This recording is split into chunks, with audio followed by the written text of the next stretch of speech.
What is up with it, everybody? Live from the studios of WIUR here at the Murphy Center at Iona University. Welcome back to Woolley Mammoth Mondays. I'm your host, Cam Woolley, giving you a little bit of sports, keeping you company for the next hour. 11:06 a.m. on October 27th. Another miserable football Sunday for the Giants, particularly miserable for the Giants, but the Jets got a win, especially after the sudden passing of Nick Mangold. That's a tragedy, but they ended up getting the win. Nice little gesture, at least. We're going to start with the Giants here, and I'm going to tell you, dude, I'm sad. I just think about it. A couple weeks ago, I saw this tweet where it was a picture from the Jackson Dart Cam Scadaboo interview on Thursday Night Football after they blew out the Eagles at MetLife. And it said, this was 16 days ago, where we thought we had hope. We thought we were coming out of this. We thought we had a reason to be proud of our football team again. And in the last couple weeks, honestly, the last 5 quarters, it's just come crashing down in an extravagant way. You had the blown lead in Denver that I covered extensively last week. And then you have this week in Philadelphia, a place where all giant dreams go to die. And, got blown out. Saquon running for 150 yards. Now, I bet Amazon's real pissed that that performance didn't come on Thursday Night Football, because I've said it a million times. The Giants Eagles Thursday Night Football game being slated on Prime Video the same week that the Saquon documentary comes out, where he goes deep into how the Giants supposedly screwed him over and him just being petty the entire time. Amazon lined that up for a reason, because they were going to have Saquon pop off they intended on him doing what he did yesterday just during that game, and then have him on for an interview and then just ask him a million questions about the doc. But instead, Fox ends up getting that game. Kevin Burkhardt and Tom Brady get to talk about it, and not the Amazon execs who have their voices in the earbuds or the IFBs of the talent over there. So, at least it didn't happen on Amazon on Thursday night on primetime. But, just we're not allowed to be happy. We're allowed to have hope. We're just not allowed to be rewarded for it. Because, again, 16 days ago, yesterday, the Giants looked like they were the most exciting, intriguing, just unique team in the league. Some people were saying, even with the injury to Malik Neighbors, they had Dart and Scadaboo. But of course, Scadaboo gets hurt. And I could talk about the future, which on paper looks very bright. For all intents and purposes, Jackson Dart is a franchise quarterback. He is on a rookie contract for the next 4 years as that franchise quarterback. Realistically, if you look at it from an outsider's perspective without any clue as to who the Giants really are, you would say that the Giants have a really bright future. They have a franchise quarterback on a rookie contract. They have 2 guys coming back from injury who are on rookie contracts, who are big playmakers and have shown that they can hold up against the best teams in the league.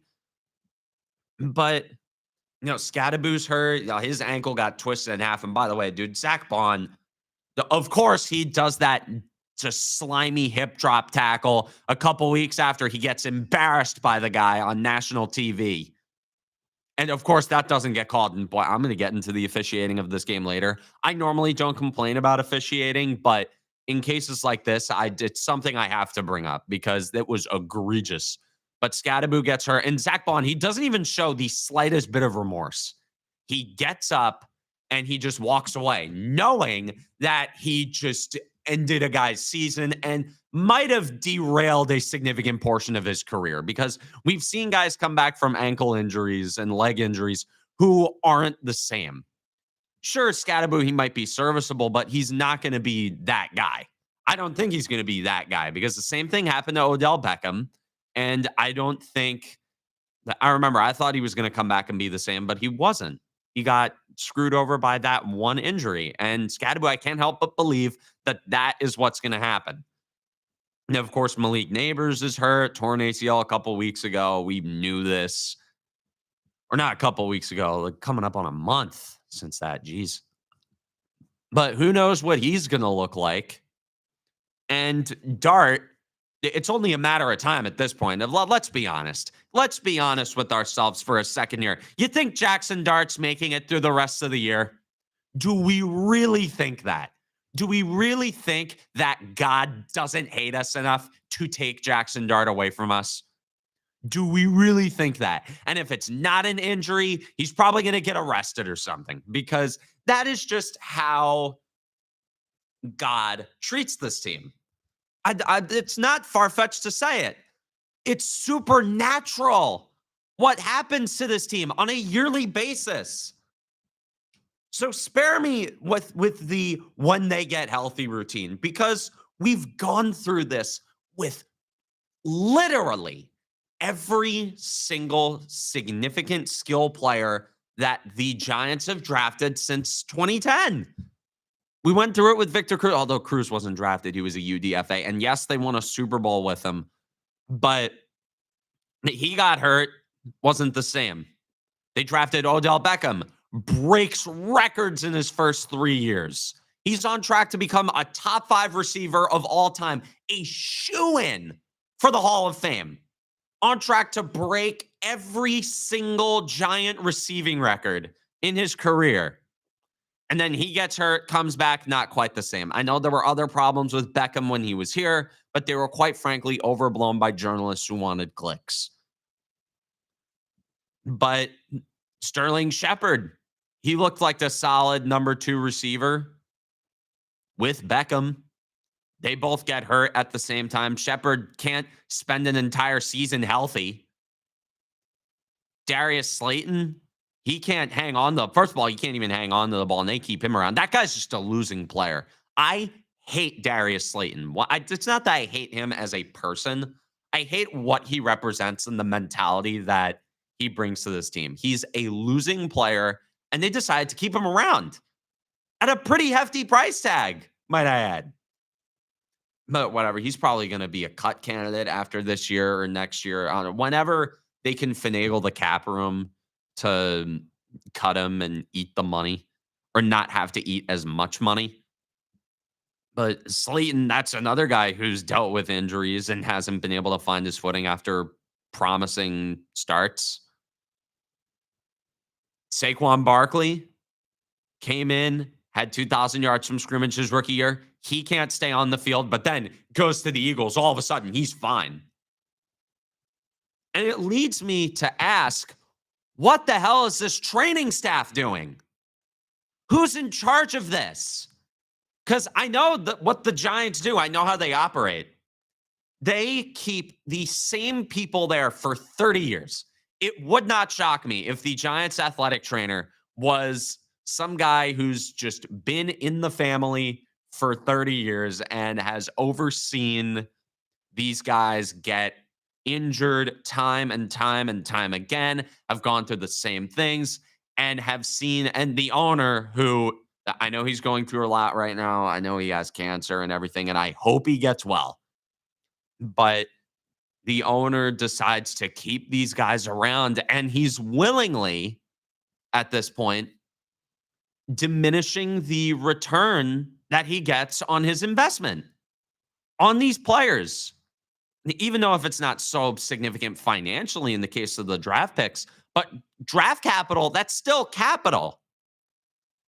I'm taking an econ class. I know what capital means. Draft picks count. They're about as valuable as a $100 million contract in this league. And he's overseeing the return on those investments, on that capital, go to waste, because this training staff, for some reason, can't keep anybody healthy. This team makes me hate life. Day-to-day existence hurts. I'm not exaggerating when I say this. Existing hurts. when this is your football team and it's the middle of the season. And I'll say this, dude. I was talking about the officiating before. The officiating, my God, just awful. And you had the missed fumble on the tush push, and I'll talk about the tush push in a bit. But that was egregious how that wasn't called a fumble. And you could argue that led to the Scattaboo injury. You had the OPI on the Slayton touchdown that might have brought the Giants back into the game a bit, made it look a little more respectable, or at least pad Dart's stats.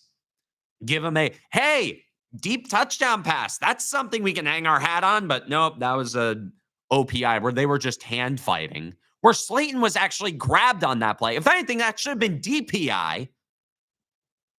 And then you had speaking of DPI, you had that one DPI on the 3rd and 11 on a pass that was tipped at the line of scrimmage. Shouldn't even have been called DPI, but they called it DPI anyway. And then I talked about this before, but you had the missed hip drop tackle on Cam Scattaboo that ended his season. And Zach Baum, by the way, again, not showing any remorse for that, getting up and walking away. He just didn't care. I genuinely dislike him now. But the missed hip drop tackle, which the NFL made a big stink about, like, oh, we're not gonna allow this anymore. No, no, no, no, no, no. And then, of course, when it happens to the Giants and the Eagles, who are a favorite of theirs, evidently they are a favorite, judging by how they officiate their bread and butter play. They show a little favoritism toward the Eagles, which makes sense. It's an entertainment business at the end of the day. The Eagles are an entertaining team. There's a lot of eyeballs that go with them. That's because of the New York market with Saquon Barkley. And, they're giving them the benefit of the doubt, and they gave them the benefit of the doubt a lot in this game. If it is one team that didn't need officiating help this week, it was the Eagles, because they were going up against a Giant team that was decimated by injuries on both sides of the ball, and they still have the gall to thump their chest about this game. You don't deserve to thump your chest about anything about that win. It doesn't matter. That win doesn't matter. You were playing against a team that, even with all their stars on the field, you could argue is a practice squad team. At least you guys think it is. But you're playing against them when they're injured. Cordell Flott has a concussion. Who knows if he's going to be back next week? Paulson Adebo was out with a knee injury. Yeah, your Deonte Banks and Corey Black are the main outside corners, and you're bragging about this win. Shut up. Shut up. And another thing about the officiating before we round out like this little rapid fire here. Abdul Carter just continuing to get mugged on basically every single play that I can count on both of my hands how many times they have missed a hold on Abdul Carter this year. And it is hurting his stats, it is hurting his reputation. It's hurting his chances at winning Defensive Rookie of the Year. And it's hurting possibly contract extension for him, because he's just getting manhandled on every single play. There have been at least twice a game I'm seeing a play where I'm looking at the replay and I'm seeing the color commentator break down how great of a throw that was from the opposing quarterback. And I just see in the replay Abdul Carter with his literally getting choked or grabbed by his horse collar, or in some cases, choked. And it's just not getting called. So that's an issue. Again, I don't go after officiating this much, but in a case like this, it's worth it. It is absolutely worth it. And on the topic of officiating, about the tush push, dude, ban the play if you can't officiate it properly. There have been so many times this year, whether it was a missed false start, a missed fumble, forward progress being called too early, forward progress being called too late, where it's such seemingly a simple, easy play to officiate. There is nothing else going on except the pushing of Jalen Hurts' tush at the line of scrimmage. And you somehow, some way, can't officiate it properly. If you thought it was getting banned after last year, no, it's going to get banned this year. definitely after this year because so many missed false starts. I know they called one last week in the game against Minnesota, but outside of that, they are not calling anything on that play. And normally I was a guy who was, don't ban the tush push. Dude, it's just a really good play. You just can't stop it. But after this, I'm like, yeah, you definitely ban it because you can't trust your referees to officiate it, who probably get paid handsomely to suck at their jobs. And after the week that sports in general have had with gambling, and I'm going to have a segment on this after I get wrapped up with the Jets. But after the week that sports have had with gambling, with the Chauncey Billups and Terry Rozier case, with other guys getting implicated as well, maybe soon, because this is a story that's still developing, by the way. This game was the last thing that the NFL needed because who knows if one of those refs or a few of them had some middleman or some bookie or whatever bet the spread for the Eagles. I know it was 7.5 points. Or maybe they did one of those alternate spreads where they bet the Eagles to win by 2 touchdowns. Maybe it was some of that. I don't know. Cause for skepticism in sports. Definitely cause for skepticism. Anyways, that'll be all for the Giants here. We got to talk about the Jets. Oh my God, they won. I don't have much on this and we're gonna go to break in a few. But I just want to acknowledge, it's a good comeback win for the Jets. It was entertaining. And I know it was against the Bengals. It was against a bad defense, but you want to at least win one game. And Aaron Glenn, I still think he's a terrible coach. And a little fun fact here, Brees Hall, when he threw that game-winning touchdown pass, boy, what a game he had. My God. And how awful is that Bengals defense? Jeez. Open a window. We don't have that sound effect here, so I did it myself. But that Bengals defense, terrible. Brees Hall, one of 4 non-QBs now in NFL history to throw a game-winning touchdown pass. 2 of the guys on that list are Jets, Brees Hall and Curtis Martin when he did it in 2000. So fun little stat right there for the Jets. And, and you see the Justin Fields people coming out of the woodwork. They always do this, dude. Justin Fields fans, I have had, this is the thing with me, this. People who know me know. I have a bone to pick with Justin Fields fanatics. They are delusional people. And games like this are not good for NFL discourse because those types make up way too much of the NFL community. And my suite mate, when we were watching the red zone, and we had that Jet game on the multi-view, I think.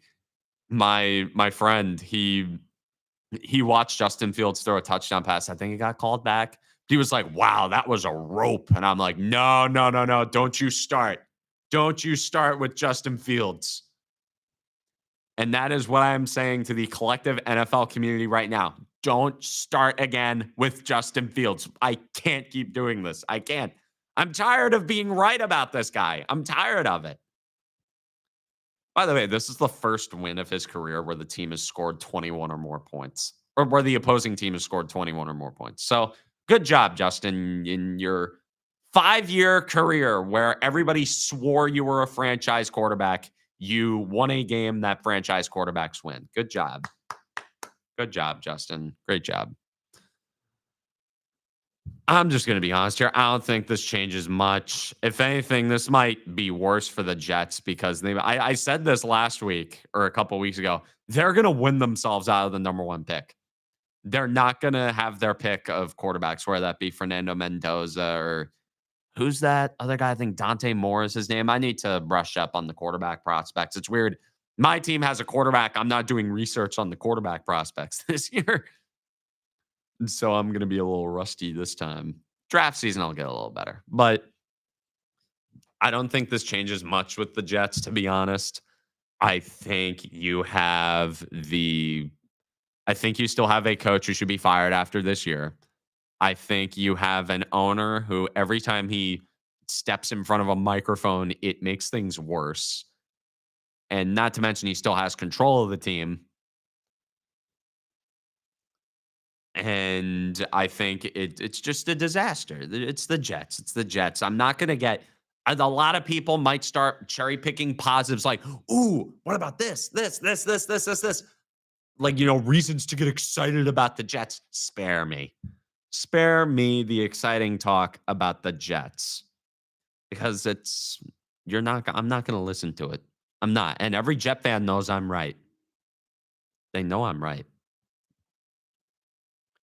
Anyways, we're going to go to break here real quick. When we get back, going to talk a bit more about this gambling scandal that came down with the FBI and all that, and what that means for professional sports when we get back. Untouchable, unstoppable. This is WIUR Sports Radio. Hi, I'm Robbie Basil, president of WIUR Radio, and I hope you're enjoying today's show. Have you ever wanted to call the biggest games, the biggest moments for the biggest names for Iona Athletics? Then the newly founded WIUR Sports Radio is the place to be. Launched in January of 2025, our goal is to try and get broadcasters here at Iona an opportunity to learn, succeed, and get a chance to be on air. From getting to call the big moments at the hack, Dinkins trying to go to the rack. Denied. Yafet Mundi. to seeing the crack of the bat at City Park. The line drive into left field, around third, and it kicks away. The Gales are going to win it in 10. We make those moments happen on our brand new WIUR Sports Radio platform on Mixer. If you're interested, feel free to reach out to me via email or to the rest of my e-board to join the club. We are WIUR Sports Radio, the new home of Iona Athletics. Now, back to the show on WIUR, Iona University Radio.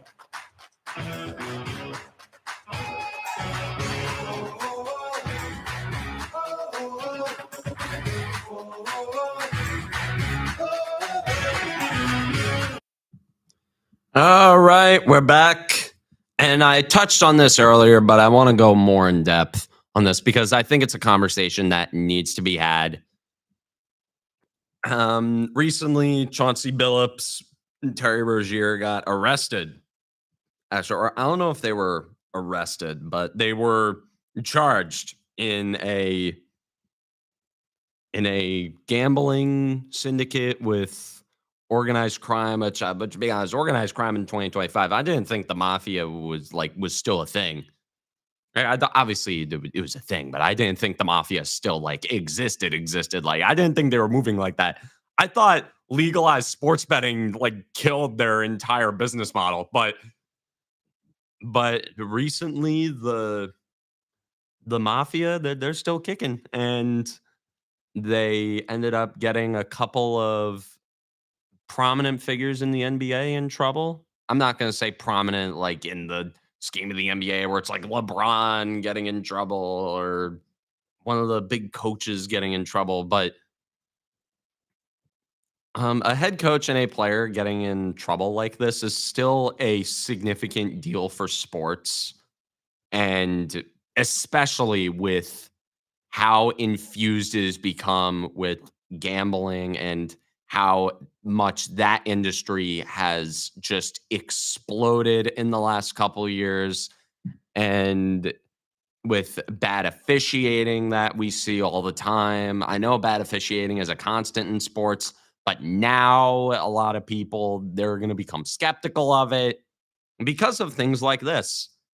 And in sports leagues, when they'll bring down the hammer on guys who do this. When I remember when Calvin Ridley got in trouble for gambling, he was gone for a year and a half.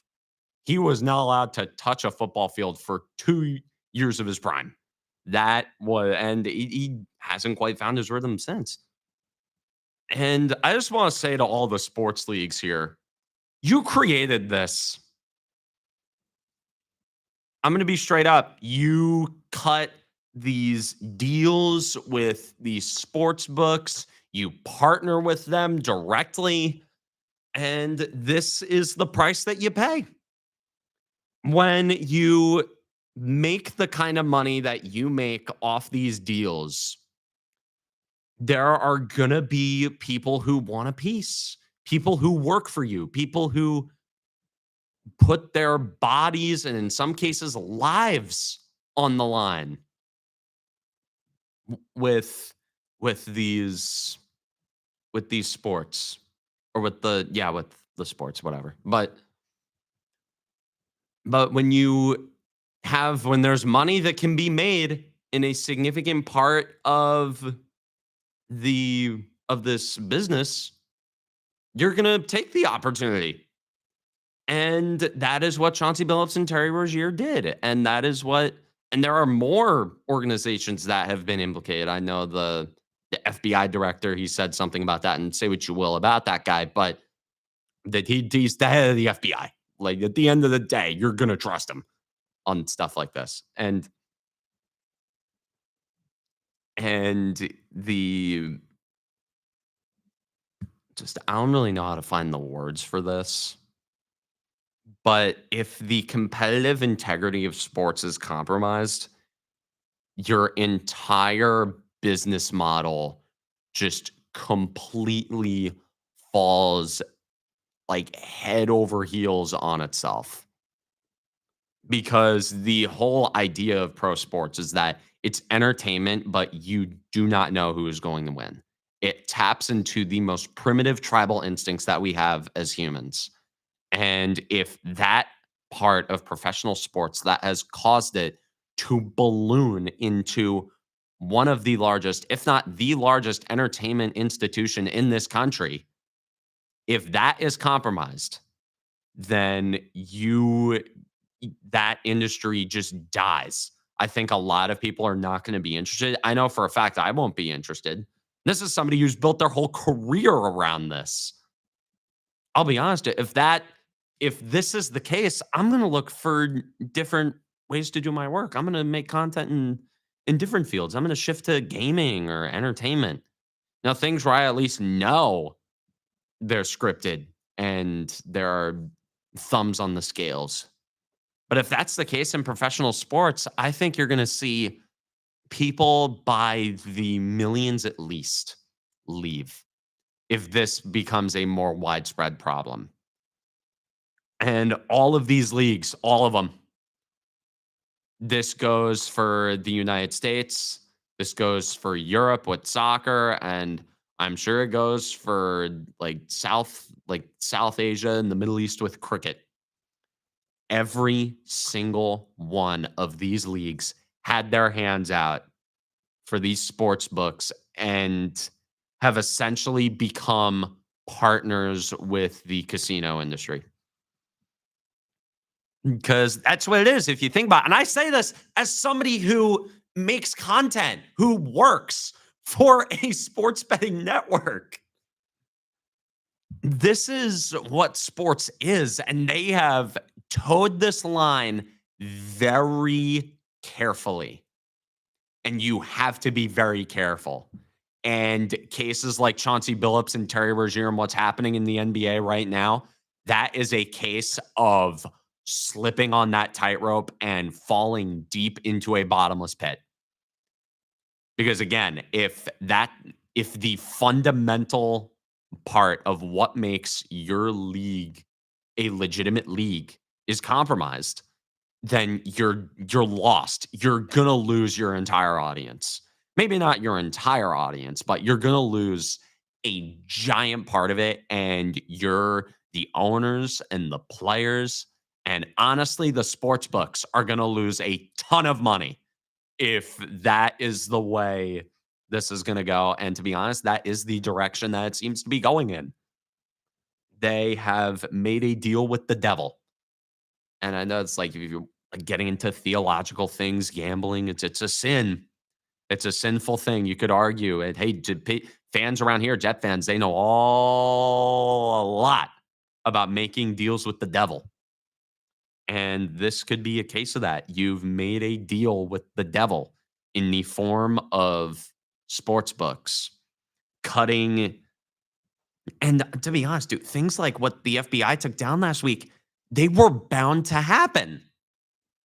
You can't cut 10-figure deals, literally 10 figures, multi-billion-dollar deals with sports books and not expect some of the people in these leagues, whether it be players, coaches, officials, trainers, even this could go deep.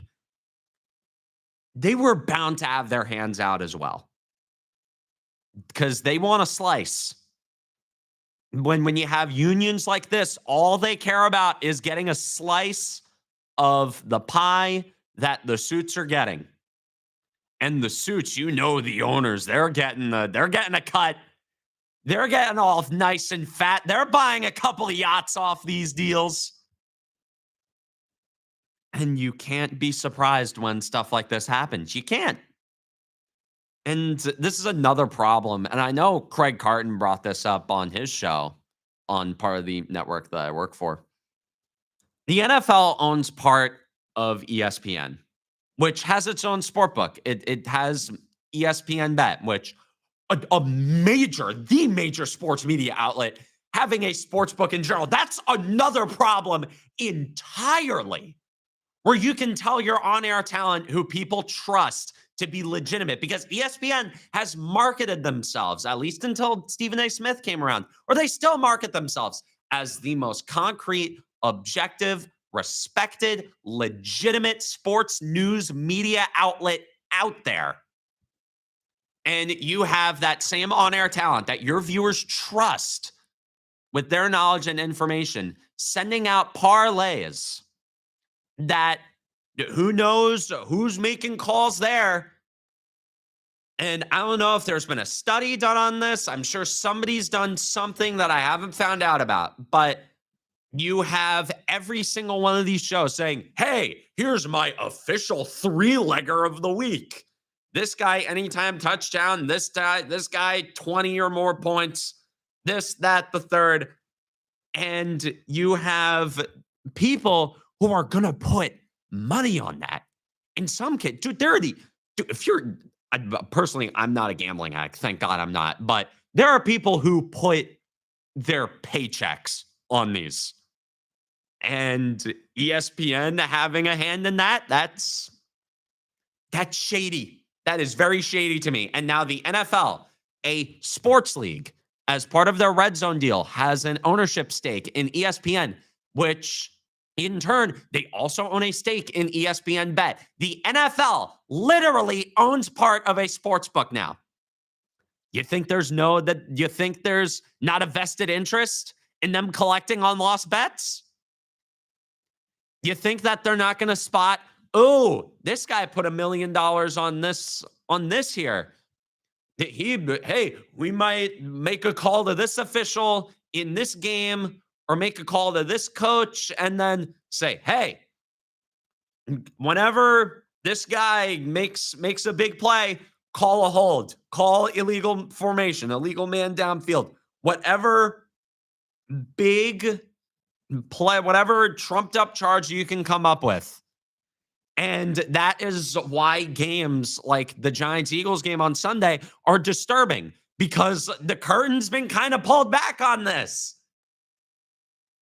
A lot of people are going to start questioning the integrity of these leagues. And once the deal becomes official, and once the NFL officially starts making money off ESPN and in turn ESPN Bet, you might start seeing a lot more of these things. And who knows? This is just the start. Who knows how many more players, coaches, trainers, whatever, and officials are getting kickbacks from gamblers. It doesn't just have to be the mafia. It can just be standard people who have connections. Those people exist. I can attest. People like that exist, who have cut out a very nice living from sports betting in legitimate ways, having connections in sports who have, and I'm not going to burn my sources here, but I know for a fact that there are people on this planet who exist who have connection, who are exclusively into sports betting, who have connections with inside league sources. And that just makes me fishy. It is very, very fishy, and you are losing out on a lot here. Okay, that'll be all for that. And I just want to briefly bring up the Knicks here. I'm not a big basketball guy. I, I'm just going to be straight up. Don't expect me to talk too much about the Knicks on this show, even though they're a big act in town. At the end of the day, this is my show. I still give you plenty on football, baseball, and hockey. But for the Knicks, I mean, overall, I'm encouraged. I know they lost to Miami, but I am very encouraged by this team.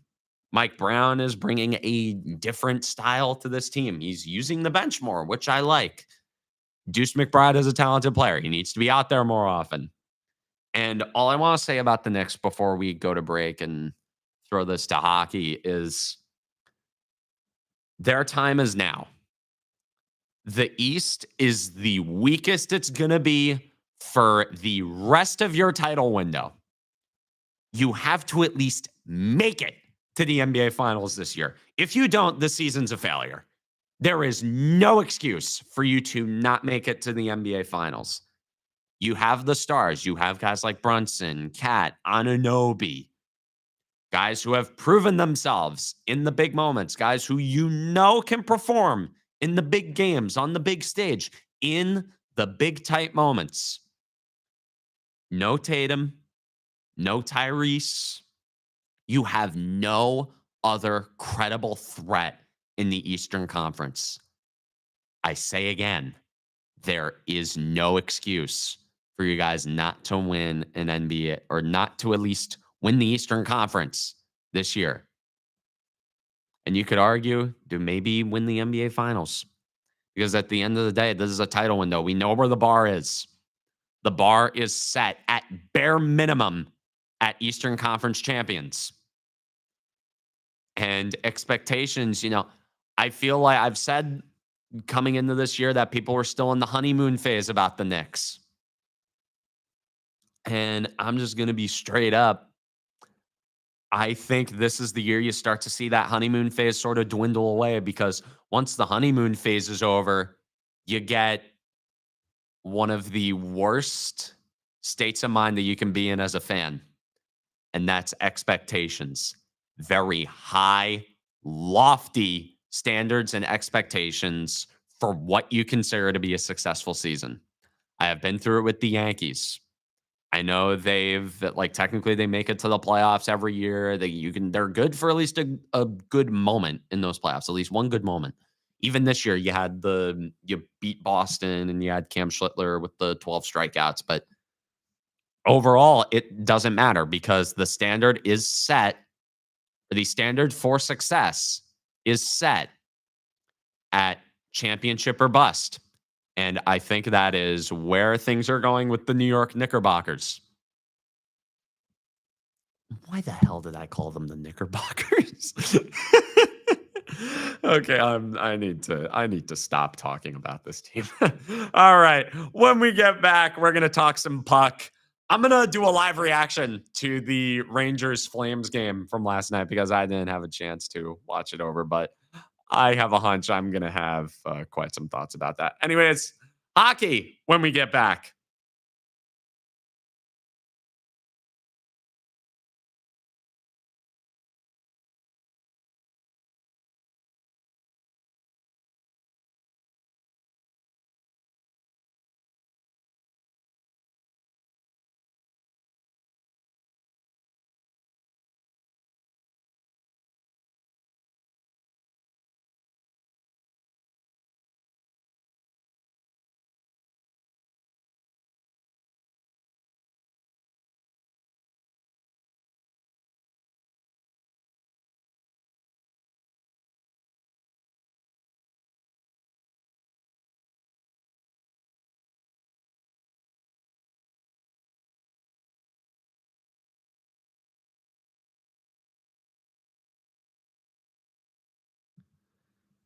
All right, we're back. Gonna talk a little bit of hockey here. Gonna do a live reaction to the Ranger disaster last night in Calgary, who snapped an 8-game losing streak. I'm on ESPN right now. Just a little 1-minute clip here. Sorry, I was making my boost order over break, trying to order my lunch. But anyways, let's get into it. 1 minute and 19 seconds. New York Rangers versus Calgary Flames. Game highlights on ESPN. Okay, so here we are around a minute and a half into the first period. Nazem Kadri down low. Oh, man. Who was covering there? Here's Kadri again, dishing across. Oh, man. Dude, that was from the point. Dude, who was... Oh, God. Dude, less than 10 minutes in against a team that is on an 8-game losing streak. Dude, who was covering there? Oh, of course, Zibanejad and Lafreniere were on the ice. Oh, Rangers coming back the other way. Oh, boy, they score. Oh, shocker. It's their bottom sixers. Oh, now the Flames are on a power play. Mackenzie Weegar back across, down low in front, Blake Coleman. Oh, they actually cleared it away. Oh, Mika Zibanejad out of the box on a breakaway. Oh, and of course he stopped by Joseph Woll. Dude, the shots are, at this point in the game, 7:38 remaining in the second period, shots are 22-10 for Calgary. 22-10 on a team that is on an 8-game losing streak. Anyways, here they come the other way. Number 47 on Calgary. Nobody covering in the slot. And then Yegor Sharangovich puts it in. And now the Rangers on a power play. Oh, my God. It's a 2-on-1. Coleman across. Oh, my God. He scored. It was a little return pass. And then, oh, here's Blake Coleman again. Shifting around. Oh, my God. No. What was that goal? Okay, what happened here? Blake Coleman just flinged one on that. Went off. It went off Lafreniere.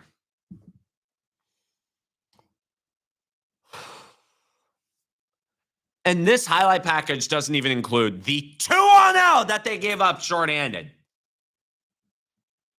Oh my God. Oh my God.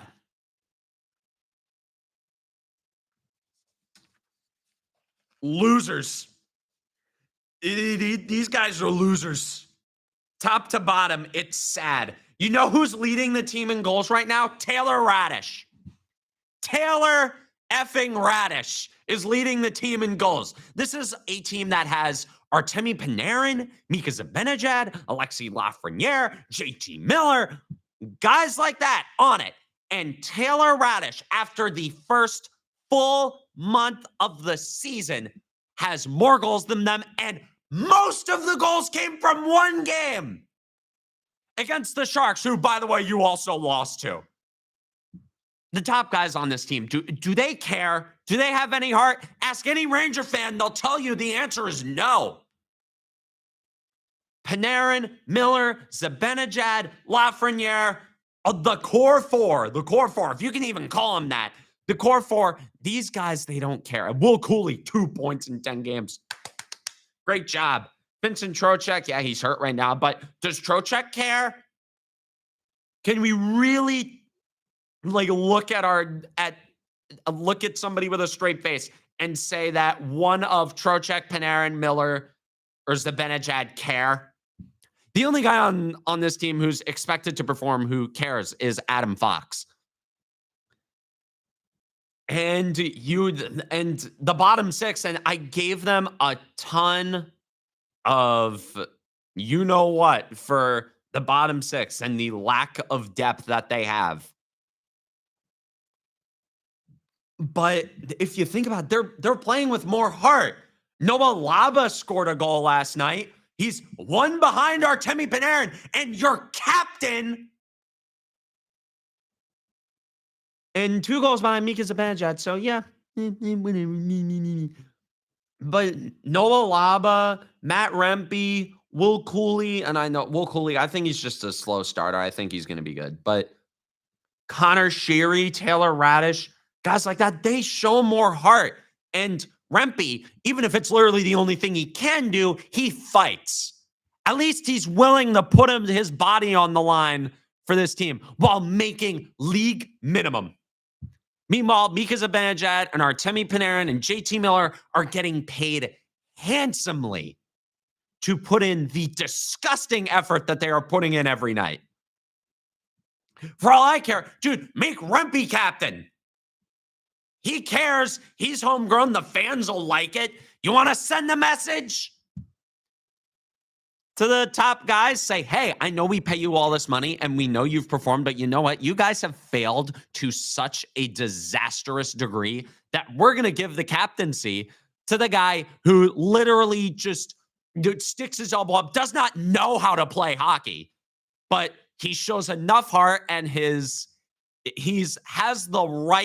mind is in the right place enough to where we want to have him lead the team out of the locker room more than the guys who are expected to perform.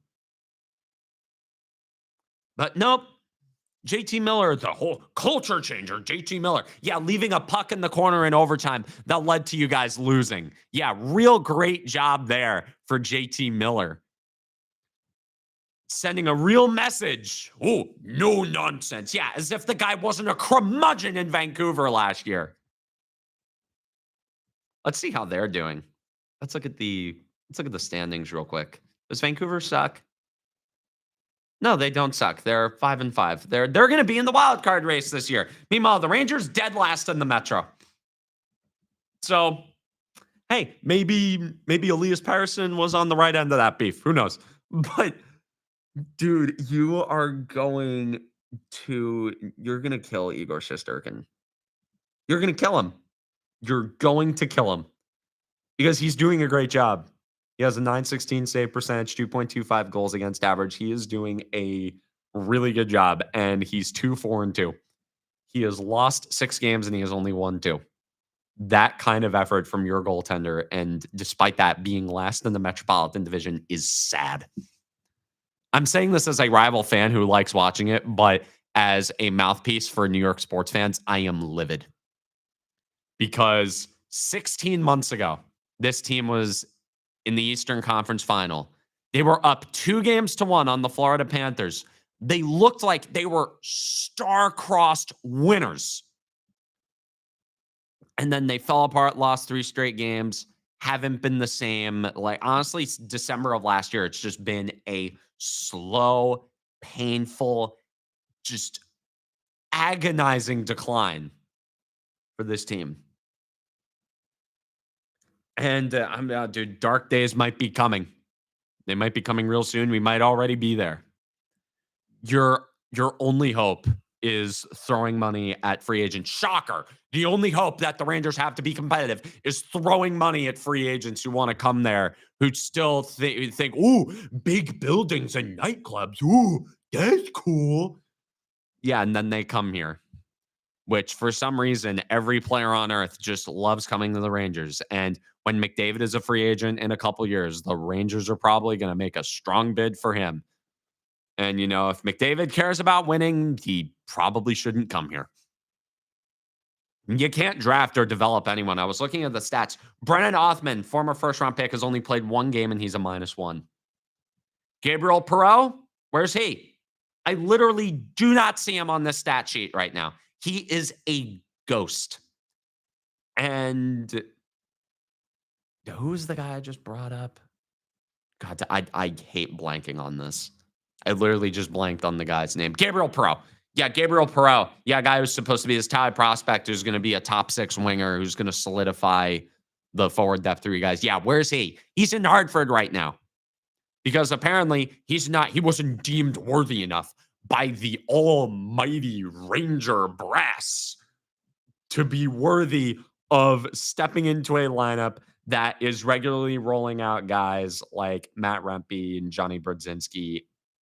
Johnny Brodzinski's only played 2 games, but guys like Matt Rempe are playing every day. Guys like Adam Edstrom are playing every day. You cannot tell me that Gabriel Perreault does not add more of a spark to this team than Connor Sherry. You're telling me giving Connor Sherry 16 minutes a night is more important than trying to develop one of your very few prospects who still has promise? Honestly, the only real quote unquote success that you've had is Fox. And he wasn't even developed. He wasn't drafted or developed by you. He was drafted by the Flames or the Hurricanes, or I forgot which one of the CA teams. And he developed at Harvard. And then, of course, again, the bright lights of New York. He was essentially just another guy who you threw money at and enticed with the New York market. And then he came here and he's blossomed into a literally Norris winning defenseman. So that's the only guy who has been a developmental win for the Rangers. And even then, I don't think you can consider it development with Fox. Anyways, that'll be all for the Rangers. On to the better teams in this area who are actually giving their fans something to believe in. Let's go to the New Jersey Devils. Folks, this team's a wagon. Like, at least for right now, they are a wagon. They are in the midst of an 8-game winning streak. Just beat Colorado in overtime in a game where you kind of really didn't deserve to win. Brett Pesce got hurt, and I know that's not good news because him and Luke Hughes have been a really good pairing. But, dude, this is a very good team. And I know the last couple years, I know after 2023, I was concerned. They kind of stalled out a little bit. They've dealt with injuries, and sure, I know there's time for these guys to get hurt and step back, but I just want to look at some of the stats here. Dude, Jack Hughes, 8 goals. He's been a monster to start the year. Shocker, Jack Hughes. He had the last few games he has played against the best of the best.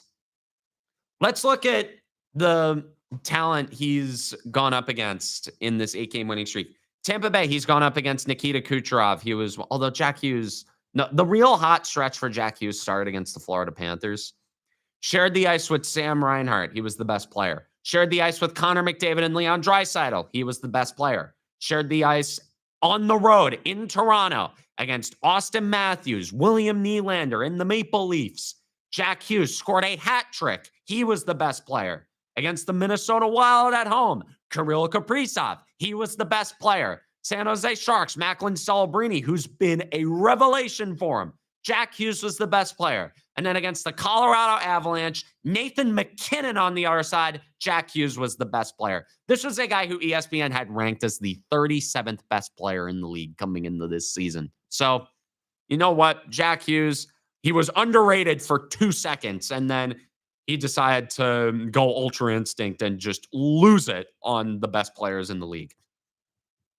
And I'm looking at the stats here. I mean, Jack Hughes, 8 goals, tied for the league lead, at least as of last night. Last I checked, 12 points. He's leading the team. Jesper Bratt had his point streak snapped. He still has 11 points in 9 games, though. Him and Jack on the same line. My God. That's a match made in heaven. Get them another winger.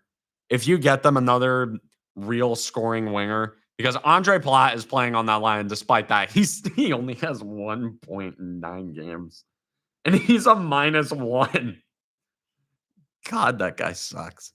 Dude, if they get another guy to put up there with Jack Hughes and Jesper Bratt and make them a truly elite line at 5-on-5, then this league's in trouble.